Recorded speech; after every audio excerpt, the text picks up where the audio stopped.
There you are, playing the PvP in your World War II shooter, and all of a sudden, you're a Nazi.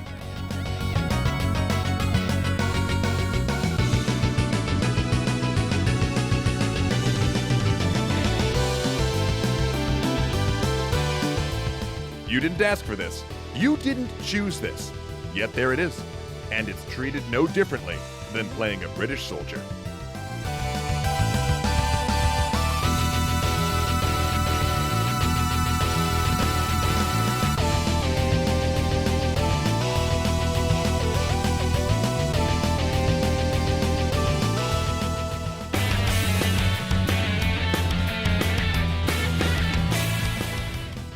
This is bad on so many levels.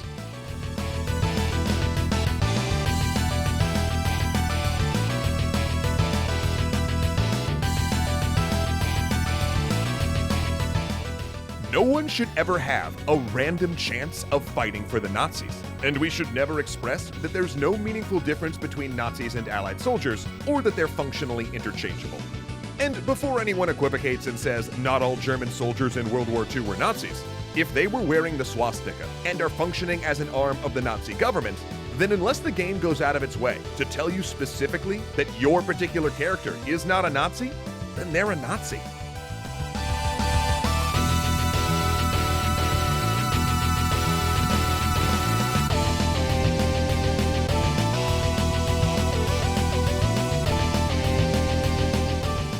In that multiplayer shooter, when it switched you to the German side, did it go out of its way to tell you that the person you're playing was pressed into service under threat of their life?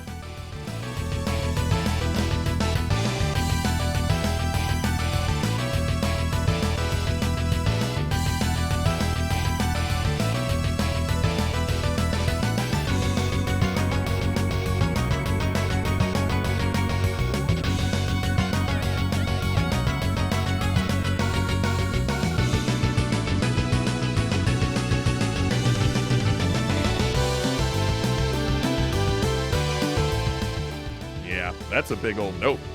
Oh, and on a similar note, let's please stop forcing people to play as terrorists as well. There you are, playing your modern shooter, and all of a sudden you're a terrorist. You didn't ask for this, you didn't choose this, and yet second verse, same as the first. There it is.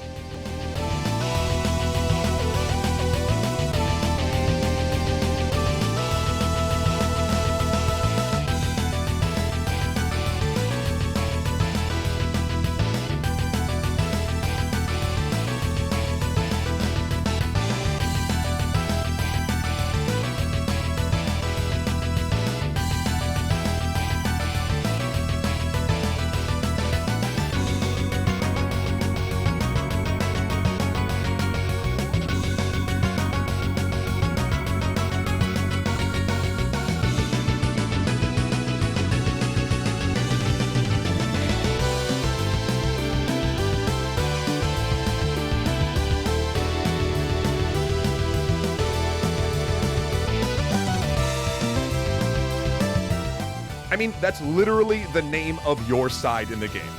We can do better than this. Even if you put aside all of the people who have had traumatic experiences with these groups, who have lost loved ones to terrorists, or who have had generations of their families wiped out by Nazis, no one should have to put on the costume of an ideology they find abhorrent without actually opting into it in your game.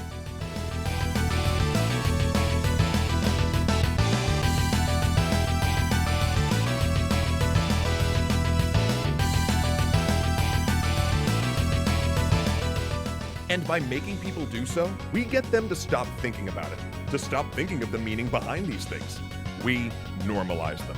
We make them just window dressing for entertainment. Those uniforms, those symbols become things that no longer inherently revolt us.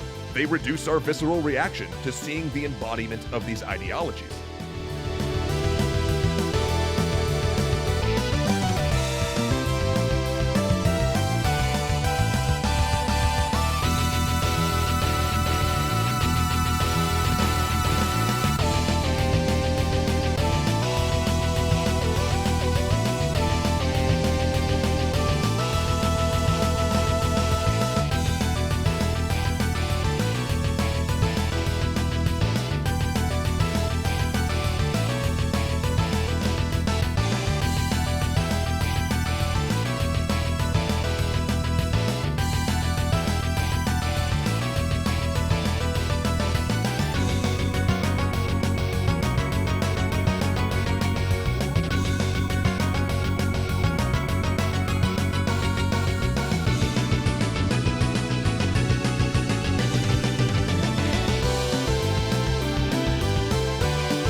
Now, does this make us totally ignore the history that comes with them? No. But for some people, it moves them from the territory of revolting to just edgy.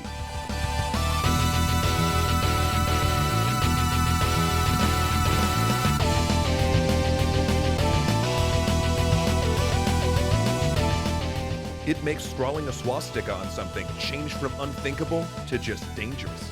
It means you might not take iron crosses all over a website as a warning sign that you should immediately leave, and if you don't leave, you might start reading and buying into hateful ideas there.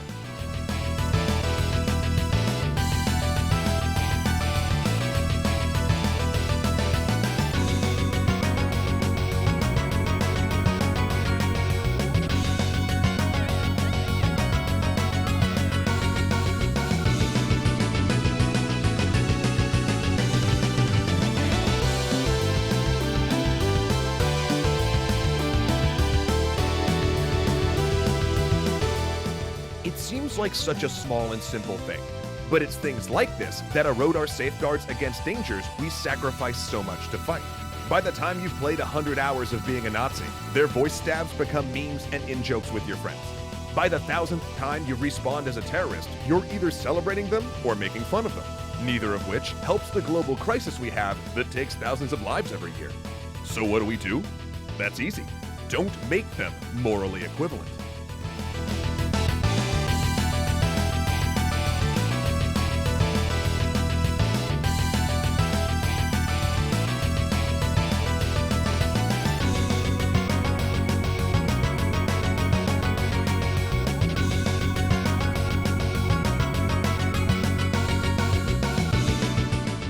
Don't make there be no in-game moral difference between your Nazis and your allies, between your terrorists and your counter-terrorist squads. Frame PvP as a training exercise, or simply take one of your non-odious sides and recolor them so that it's red versus blue, rather than Axis versus allies.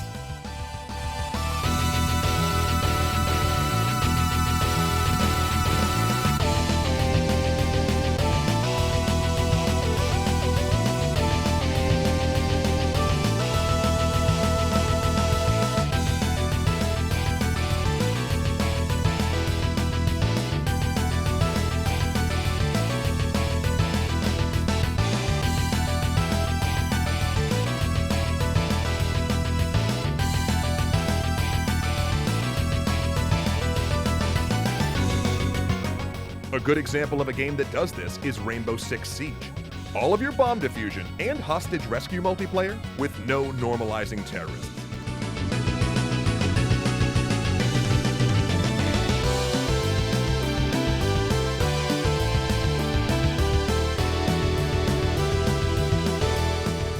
In fact, by having all of the characters as counter-terrorists training for a possible threat, it highlights how real and present of a threat that is.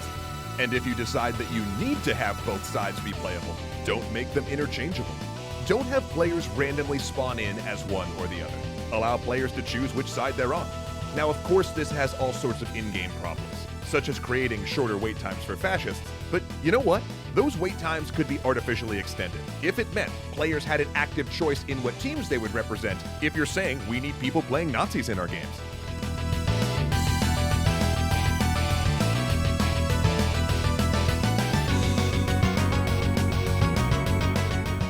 And if you're going to say, but we need it for historical reasons, then your game better actually be historical.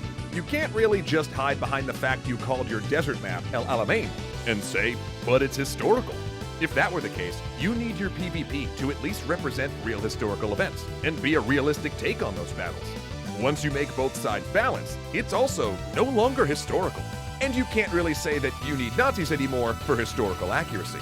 Oh, and once you let players get cool weapons that weren't actually at that particular battleground, it's also no longer historically accurate. And you can't declare that your game will suffer if you don't put players in the jackboots of the Third Reich. And once your map is something carefully designed to have good gameplay by a team in a room in San Francisco or LA, and it's not a faithful reconstruction of the actual places the historical events occurred in, you can no longer say we need to have players take up arms in service of terror or hate. And look, we're not saying we can't have games about World War II or about terrorism.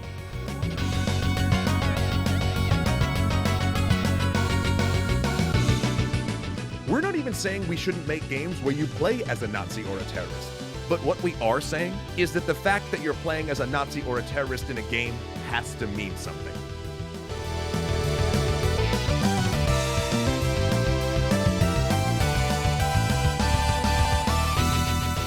And it can't just be a skin. It can't be something that a game randomly drops you into. And really, if we are saying anything in this episode, it's this. Games can do better. And in this particular case, it's not even that hard to do better. And it's no more costly to do better.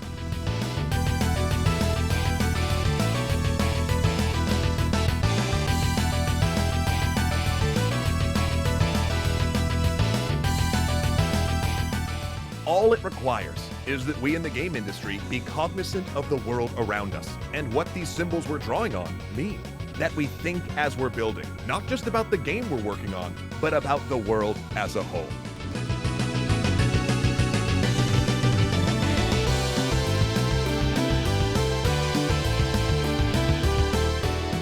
If we can do that, we can take a big step forward for the industry. We can stop helping to normalize Nazis.